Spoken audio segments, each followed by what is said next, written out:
अब मैं सारा कारोबार केटीआर को दे देना चाहता हूं। मैं एक बार केटीआर को भेजूंगा, आप जरा उसको आशीर्वाद दे देना। मैंने कहा केसीआर, ये लोकतंत्र है, तुम कौन होते हो बेटे को राजगादी दे, तुम राजा महाराजा हो क्या? जब हैदराबाद म्युनिसिपल कॉरपोरेशन का इलेक्शन हुआ, भारतीय जनता पार्टी 40-45 सीटें जीत करके आ गई।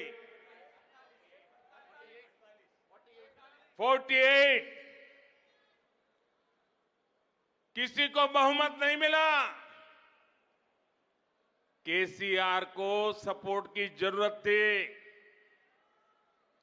और आपने देखा होगा,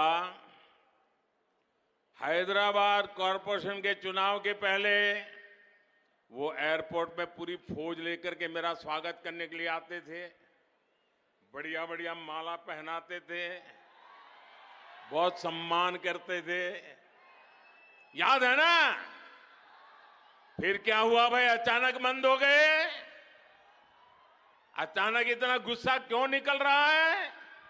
इसका कारण यह है कि हैदराबाद के चुनाव के बाद, ये भी तारीख चेक कर ले मीडिया वाले, वो दिल्ली मुझे मिलने आए, बहुत बढ़िया मुझे शाल उड़ाई, बहुत मुझे आदर किया और इतना प्यार दिखाया, ये केसीआर के कैरेक्टर में ही नहीं है। और फिर मुझे कहने लगे कि आपके नेतृत्व में देश प्रगति कर रहा है, हम भी एनडीए का हिस्सा बनना चाहते हैं, आप हमें एनडीए में शामिल कर दीजिए। मैंने कहा आगे क्या? बोले हैदराबाद में म्युनिसिपल कॉरपोरेशन में हमारी मदद कर दीजिए। मैंने केसीआर को कहा, आपके कारनामे ऐसे हैं, मोदी आपके साथ जुड़ नहीं सकता है।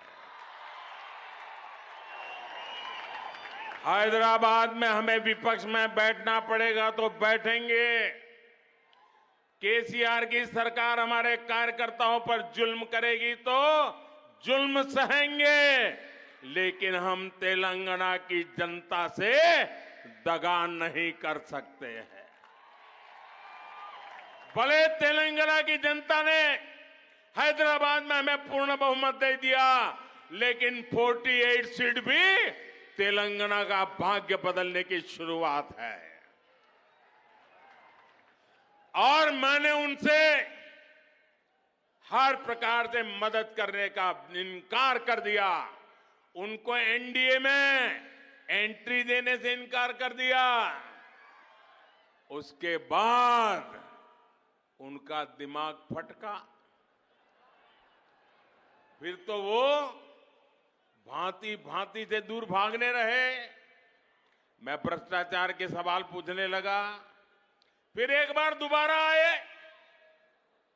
वो मुझे कह रहे हैं कि मोदी जी, मैंने बहुत काम कर लिया,